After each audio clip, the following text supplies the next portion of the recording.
Olá! Vamos para mais um trecho da nossa aula. A gente agora vai trabalhar quais são os registros obrigatórios pela RDC 216 de 2004 para serviços de alimentação. Com eles, nós vamos ver quais são, a partir dos tópicos que a gente trabalhou lá na construção do Manual de Boas Práticas, quais são os documentos que ele obriga a apresentar como comprovação do cumprimento das boas práticas do manual elaborado.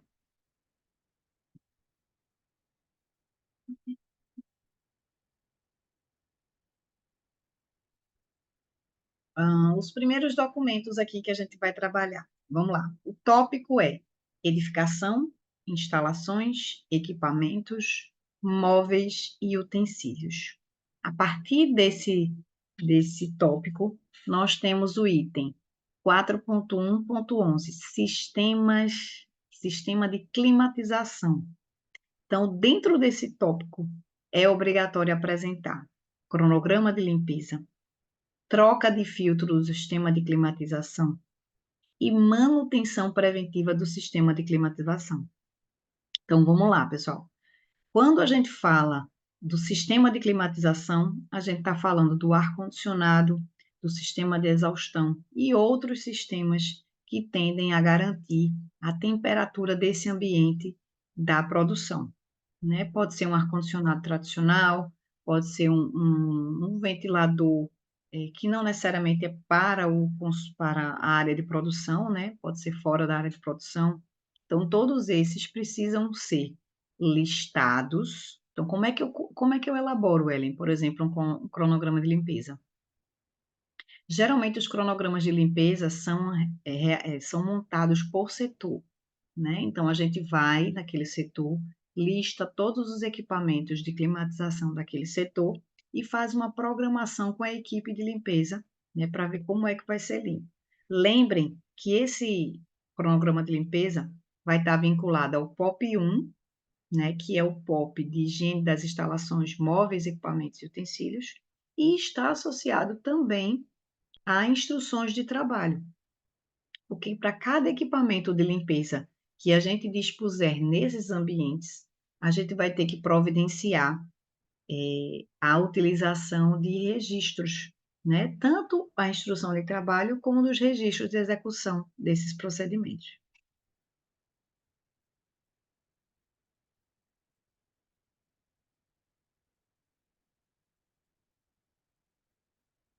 No caso do sistema de troca de filtro, a gente vai ter que providenciar um cronograma, né, fazendo referência às boas práticas, lembrando do limite de troca de filtro, que é a cada 6 meses. Então, dependendo da demanda do teu estabelecimento, vocês vão criar um cronograma, colocar filtro 1, troca, última troca, próxima troca, né? Então, esses cronogramas têm que estar de forma a que a equipe, ou o proprietário, ou a equipe de qualidade consigam visualizar para poder efetuar a troca na data adequada.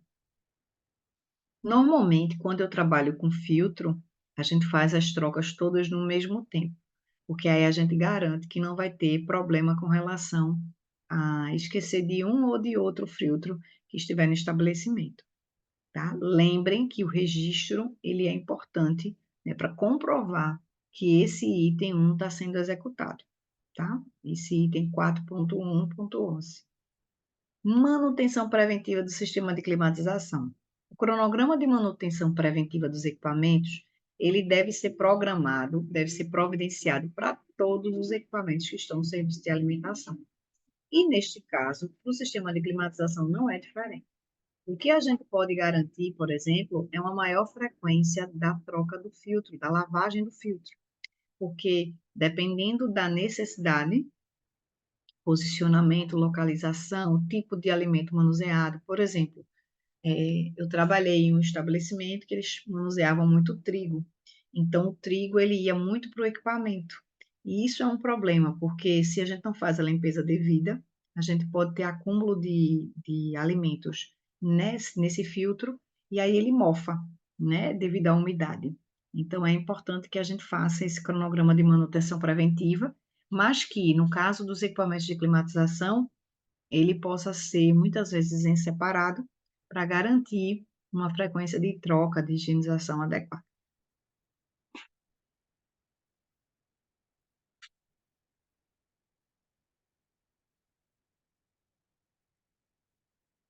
Outro item importante é a manutenção dos equipamentos e utensílios, tá? É, por exemplo, um cronograma de manutenção programada, né, que a gente precisa providenciar para todos os equipamentos da unidade de alimentação, assim como a gente fez para o sistema de climatização. Então, como é que a gente normalmente faz? Faz o levantamento por setor de quais são os equipamentos presentes. E aí lá a gente vai colocando a programação de manutenção. Só que lembrem que muitas vezes a manutenção desses equipamentos, se forem maceiras, batedeiras, ar-condicionado, muitas vezes são serviços terceirizados. Então, essas datas, né, essa programação pode ser, inclusive, combinada com a equipe terceirizada, né, com a empresa prestadora de serviço. Então, é importante que vocês lembrem dessas questões, dessas características, tá? É, e assim, com relação à frequência, Ellen, qual é a frequência de cada equipamento na sua, na sua, no seu manual de uso? Ele vai ter uma programação recomendada de manutenção. Então, é importante que a gente analise cada equipamento, analise a documentação ou junto ao técnico responsável e verifique a recomendação de higienização. Quando a gente falou lá do sistema de climatização, a gente vai ver a demanda de acordo com a posição, de acordo com, por exemplo, tirei agora está muito sujo, né? O funcionário geralmente faz a limpeza mais simples.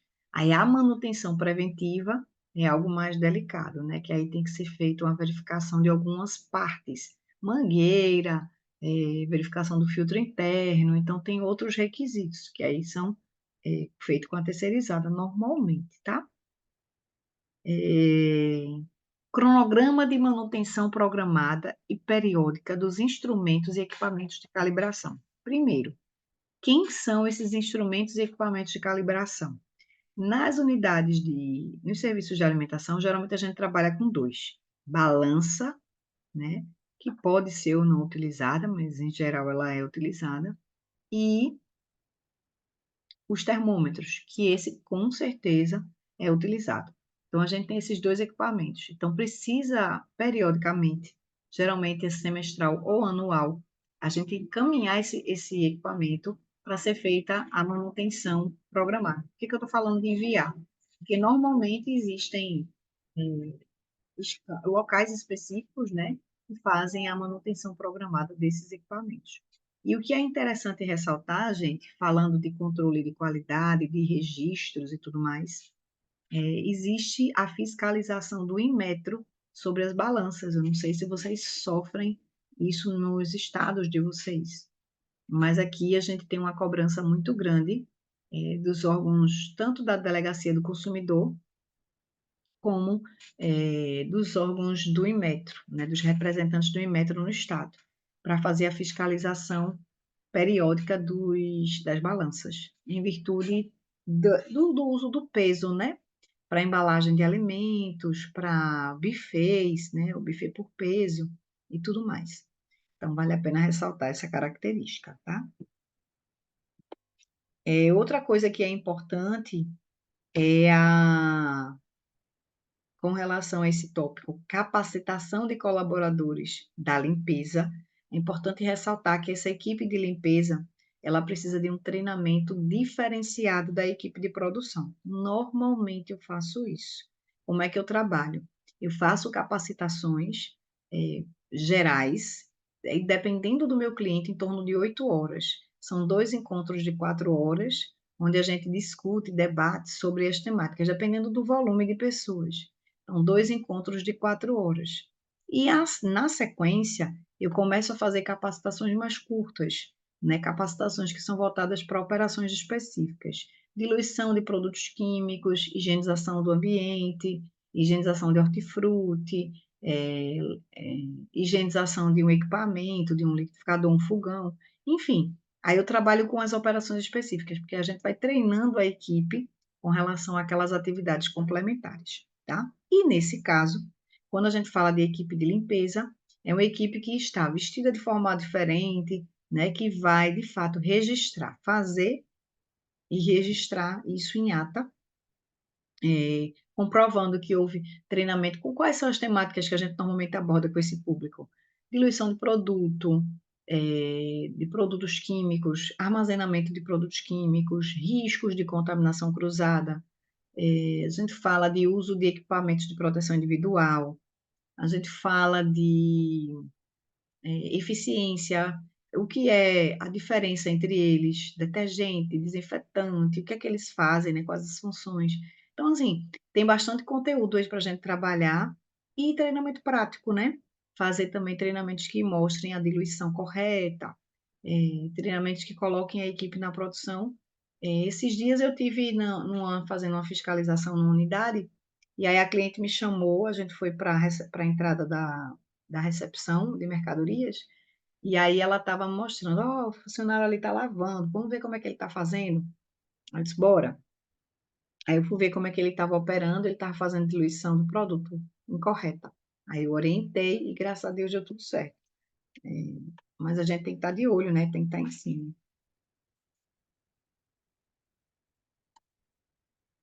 Ainda no tópico edificação, instalações, equipamentos, móveis e utensílios, eu trago para vocês 3 tópicos importantes: registro de higienização das instalações e equipamentos, potabilidade da água, que é um outro tópico, e reservatório de água.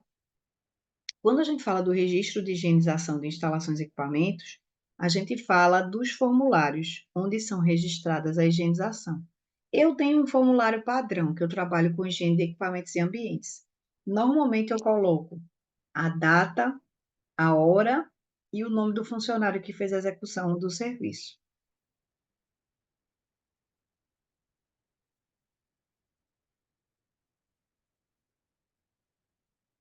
O que executou o serviço. E eu coloco, de um modo geral,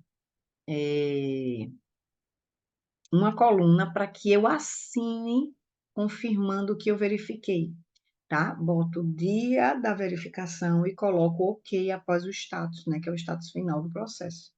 Então,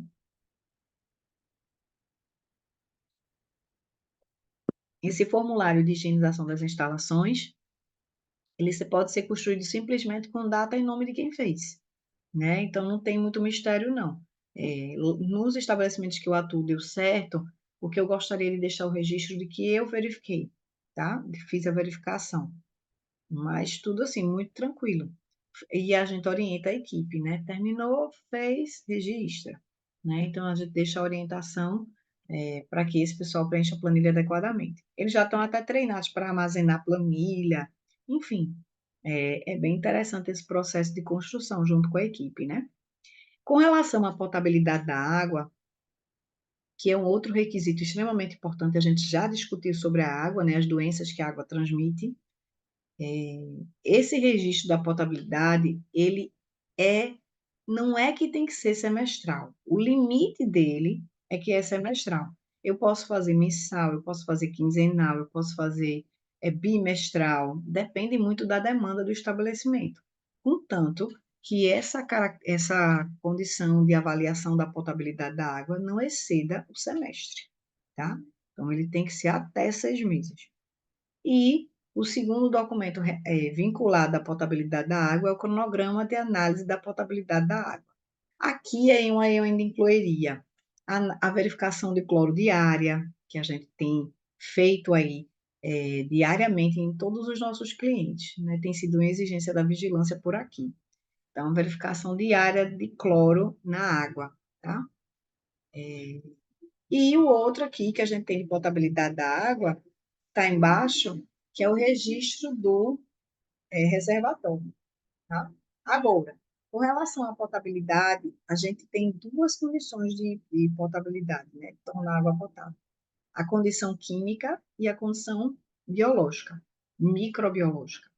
Então, quando a gente avalia a potabilidade da água, a gente avalia se o micro-organismo está presente, ou seja, faz análise microbiológica, mas a gente também faz análise química, porque a gente pode ter uma água com contaminação excessiva de resíduos químicos, ferro, manganês, magnésio, né?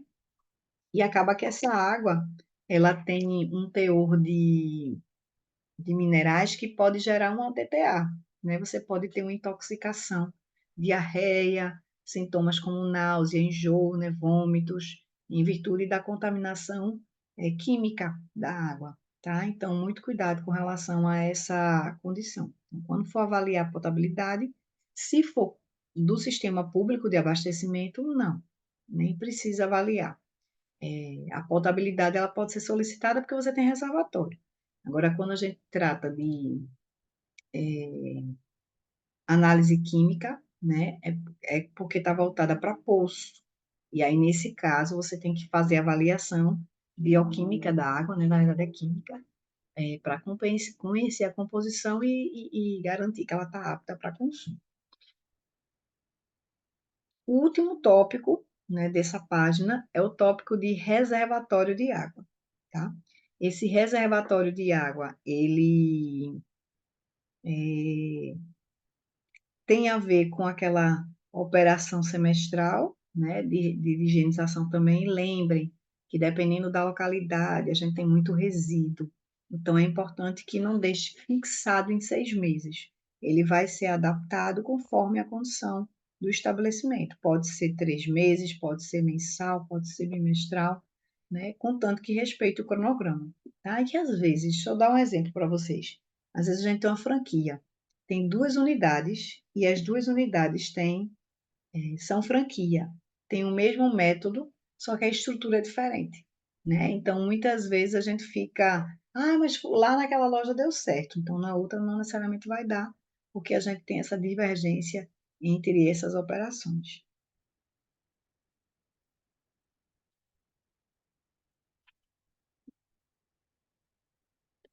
Mais um item, né? Mais uma página aqui para a gente ver os documentos cobrados pela RDC 216 de 2004. Quais são os registros obrigatórios nesse caso? Nós temos plano de controle de saúde dos colaboradores. Esse é o tópico, na minha opinião, dos mais importantes. Então, a gente tem o item 4.6.1, o item 4.6.4 e o 4.6.7. Esses 3 itens, né, eles trazem recomendações a respeito dos controles voltados para a saúde dos colaboradores de alimentos, ou seja, os manipuladores. Primeiro documento, planilha com controle de ASUS. Quando foi feito o último e quando vai ser solicitado o próximo, tá? Lembrando que essa planilha você vai ter o nome completo do colaborador, você pode ter a data de entrada desse colaborador, né, a data do primeiro ASO, enfim. E aí você vai ter nessa planilha as datas de solicitação dos próximos meses. Planilha de registro de ocorrência de saúde. Então, houve corte, ferida, adoeceu, gripe, Covid, né? Enfim, catapora, deixa eu ver mais o que a gente tem de doença infecciosa, tuberculose, sarna, candidíase não, é outra história. Estou misturando as bolas aqui. Então, neste caso, qualquer ocorrência de doença infecciosa visível, né, que a gente tem as doenças infecciosas que não são visíveis, devem ser registradas. Então, você vai perguntar ao colaborador, como é que está a sua saúde? Geralmente, esse formulário de ocorrência de saúde, ele é muito conectado com o relatório de higiene diário, tá? Que aí a gente vai avaliar vestimentas, unhas, cabelos, né? A vestimenta que eu falo é da composição do fardamento, né? Verificar a presença de adornos, né? Verificar o banho pré-trabalho, né? Se aconteceu, registra, né? Então, esse tópico 4.6.1, ele é voltado diretamente para a saúde desses colaboradores, tá? Garantindo que esse item, né? Que esses colaboradores não vão transmitir contaminação para esses alimentos. todos esses documentos devem ser arquivados. Normalmente, a gente faz o arquivamento deles de forma anual, né? Arquiva durante um ano e ao longo daquele ano fica armazenado. Eu geralmente não descarto no primeiro ano, não. Por exemplo, 2025, os de 2024 estão à disposição ainda. Só descarto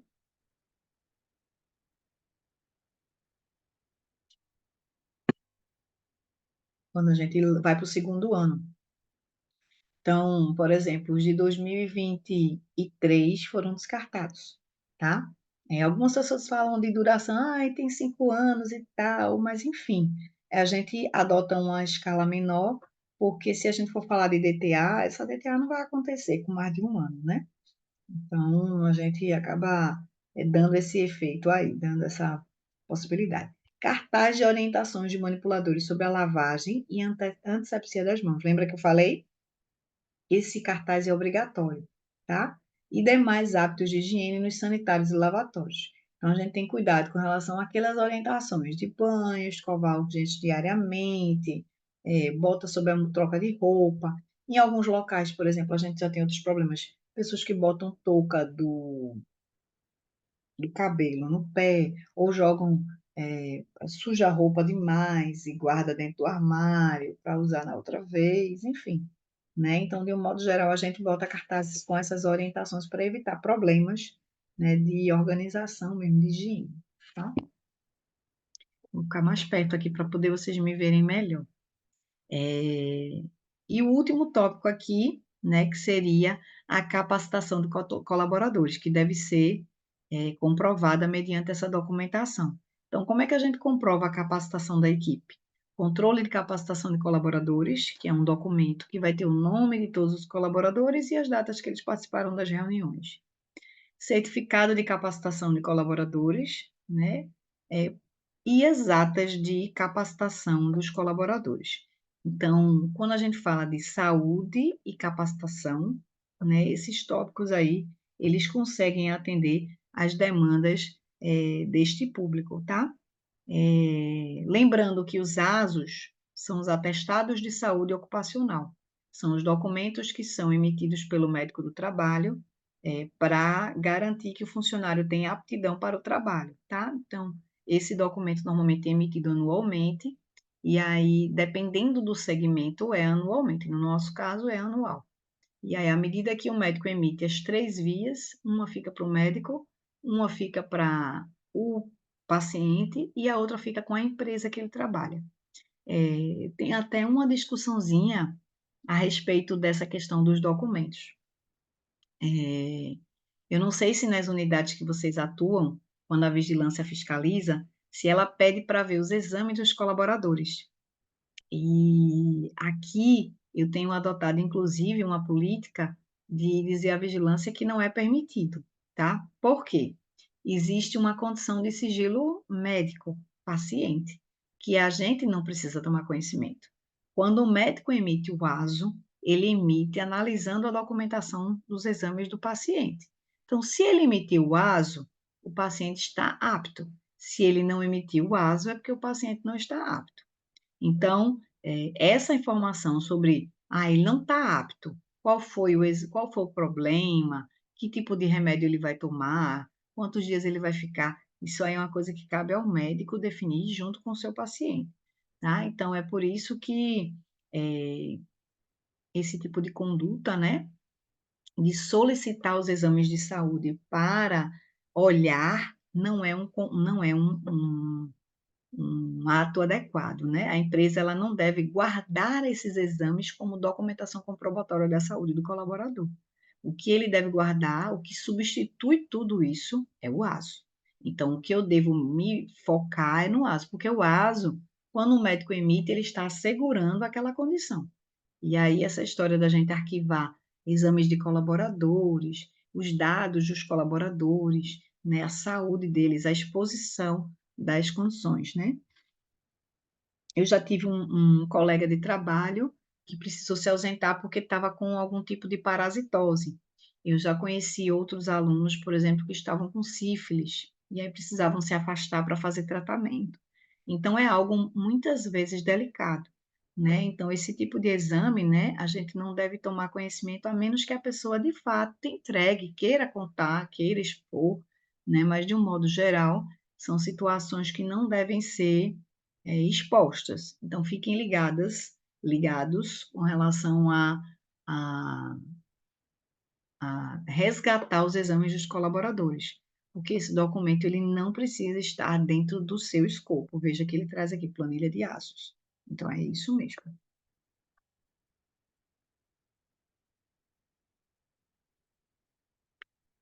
Ainda no tópico edificação, instalações, equipamentos, móveis e utensílios, nós temos 3 outros documentos obrigatórios, né? Comprovantes, registros obrigatórios desses tópicos. O primeiro tópico 4.2.3, registro de higienização das instalações e equipamentos. Oh, gente, repetiu esse? Não foi esse que a gente viu, de potabilidade do reservatório? Eu estou indo errado, gente, desculpa. Desculpa, retornei. 4.7, né? Matérias-primas, ingredientes e embalagens. Vamos lá. Primeiro, uma planilha de recepção e armazenamento de matérias-primas, ingredientes, cadê? Deixa eu subir aqui, que necessitam de condições especiais de conservação. Então, eu preciso ter uma planilha que eu registro. Na verdade, eu registro de tudo, tá? Todos os ingredientes que a gente recebe, eu registro. Agora, nos equipamentos que a gente precisa verificar a temperatura, a gente faz o uso do termômetro para fazer a verificação, tá? Então, como é que eu coloco essa planilha? Normalmente, uma coluna com a lista de alimentos, né? Coloco uma coluna para temperatura e pronto, tudo certo. Agora a gente pode registrar ainda com informações gerenciais, quantidade, se bate com a quantidade da nota, né? Enfim, outros registros aí obrigatórios, né? Ou gerenciais. Mas, de um modo geral, a gente vai precisar criar esse formulário para tudo que é recebido ser checado. Então, é checado, verifica a temperatura e registra, tá? Preparação do alimento. Outro tópico importante, tá? Agora sim a gente vai começar na produção. O que é que eu normalmente trabalho? Eu crio fluxogramas, a gente também vai ver na próxima aula sobre ferramentas de qualidade, os fluxogramas que vão mostrar as etapas de processos. Então, como se faz o descongelamento? Como se faz o dessalgue? Eu tenho até esse formulário aqui para mostrar. Então, são placas e avisos que podem trazer recomendações das operações trabalhadas na casa, tá?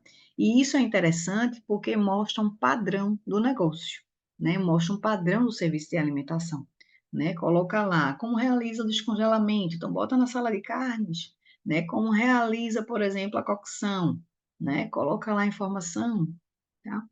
Então, e o item que é cobrado mesmo, esse é um acréscimo.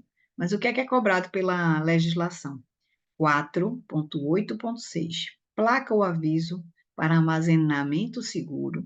A matéria-prima ou ingrediente não usada em sua totalidade devem ser adequadamente acondicionados e identificados com as seguintes informações: designação do produto, que é o quê? Vocês sabem o que é designação? É um nome, tá? Data de fracionamento, que é a data que foi aberto, e o novo prazo de validade após abertura ou retirada da embalagem original. Então, é importante que a gente registre essas 3 informações. Voltando: nome do produto, data de fracionamento e prazo de validade. A tabela de validade sugerida é essa aqui, conforme eu mostrei para vocês, tá? É uma tabela que a gente utiliza. Eu não estou dizendo que tem que ser assim, não. Estou mostrando só para vocês que há uma sugestão, porque o colaborador ainda tem muita dúvida sobre isso. Quanto tempo dura, como é que eu coloco, bota tudo 30 dias. A vigilância fica logo, ai meu Deus, e tal, né? Mas, enfim, crie sua tabela de validade. Como é que normalmente eu faço? Eu vou no estabelecimento, listo tudo que ele usa, né? Quais são todos os produtos que ele trabalha, e em cima dessa informação a gente faz a criação da tabela. Normalmente eu utilizo regulamentos, a legislação, a NTE tem bastante, a CVS 5 e livros que orientam sobre validade de produtos, tá? E aí a gente cria essa tabela de validade. Agora vamos para o item 4.8.20, que refere a controle de qualidade, tá? O que é que ele traz para a gente? Ah, gente, controle de qualidade é um mundo, né? Então, ele tem aí implementar e manter documentado o controle e a garantia de qualidade dos alimentos preparados. Não explicou, foi nada. Então, ele diz aqui que a gente tem que criar. O que é que eles vêm pedindo? Eles vêm pedindo aqui em Recife um plano de amostragem, eles vêm pedindo esse plano de amostragem para a gente, que é para a gente dizer se coleta amostra, quando é que a gente faz a amostra, quando é que a gente faz análise periódica para garantir a qualidade da amostra, sabe? Então, enfim, eles trazem algumas eles pedem que a gente crie mecanismos de controle de qualidade, seja na supervisão, seja com preenchimento de documentos, seja. Então, de fato, é uma demanda bem alta, porque se a gente considerar tudo que a gente já falou até agora, o controle de qualidade entra em todos.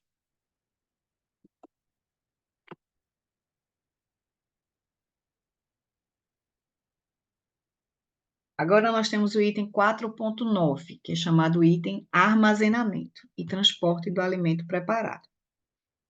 A gente tem aí, ó,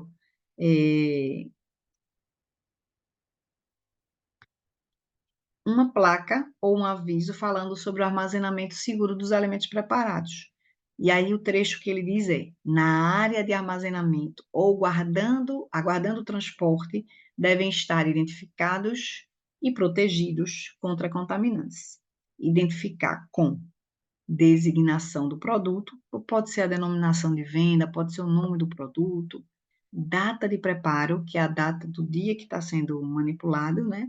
E o novo prazo de validade, tá? Então, a gente precisa entender que, à medida que o alimento é aberto, a validade muda, e aí a gente traz essas recomendações aí do armazenamento. E planilha de controle de temperatura do alimento transportado e o armazenamento e transporte. Ou seja, vamos lá, tem que ser essa planilha de controle de temperatura não é aquela inicial da matéria-prima, não, tá? Quando a matéria-prima chega, eu faço a checagem e faço o registro. Verifico o lote, verifico data de validade, tudo certinho. Ótimo. O produto vai para o estoque. Chega lá no estoque, eu vou utilizar esse produto, é, vou transportar ele dentro da loja, tá? É durante essa etapa que eu preciso organizar a minha planilha de controle, verificar se está armazenado em local seguro, se a temperatura está adequada, né? Então, são os controles aí que a gente vai verificar junto à produção. Nessa questão do transporte, entra também o alimento transportado, tá? Então, por exemplo, quando a gente fala de alimento preparado, a gente fala do processo final. Eu tenho um cliente, por exemplo, que ele vende sanduíche. E aí a minha recomendação para ele é faça o monitoramento da temperatura do seu caixote, né? Da forma que você armazena. Que aí você tem que garantir a temperatura fria para não quebrar a cadeia de frio até o seu cliente. Porque no seu cliente você tem onde armazenar, tá? Mas e até chegar lá?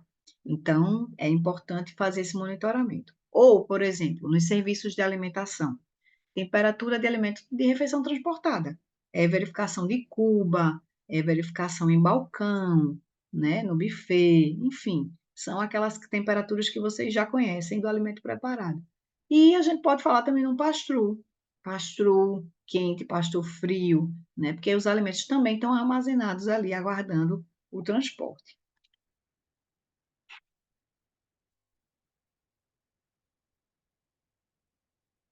Muito bem, gente. Com essa lista, a gente conclui os documentos que são obrigatórios, né, pela vigilância sanitária a partir da 216 de 2004.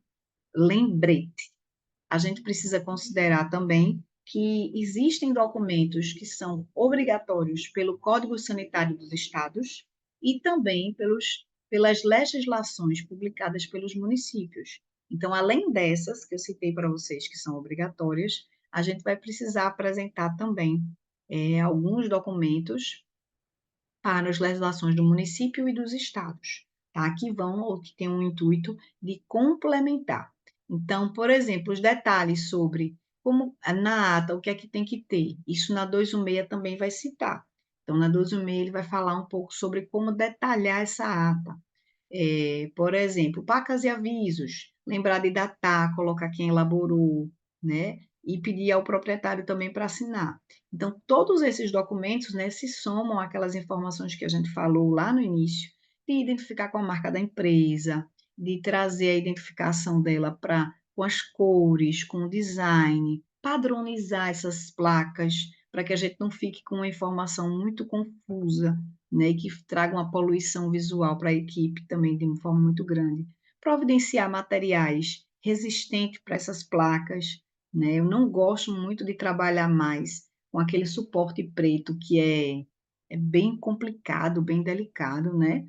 Então não é interessante. A gente tem trabalhado ou com plastificação ou com PVC adesivado, que tem uma resistência muito maior, né, às operações de limpeza e dá um aspecto visual atrativo, né, bonito, para que a gente tenha esse estabelecimento de forma padronizada e organizada. Todas essas características, né, que a gente citou aqui, fazem parte, das informações para a própria instrução de trabalho, mas também para esses registros obrigatórios. Então, utilizar a logomarca, utilizar as cores da empresa, é muito importante que a gente mantenha essa linha de produção, né, e consiga, fazer esse link. Com relação a arquivamento desses documentos, tá? As planilhas. Então, à medida que concluir o preenchimento, arquiva, né? Por quanto tempo esse documento fica arquivado normalmente? Em geral, como eu falei para vocês, o processo de licenciamento, ele vai precisar dos documentos do ano vigente.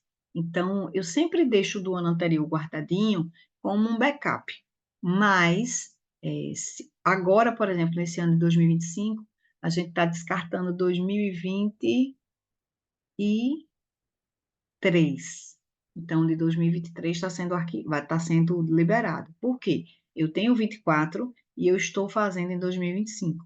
E assim, muita coisa pode ter acontecido ao longo desse processo, né? Então, de um modo geral, a gente também evita arquivar, né?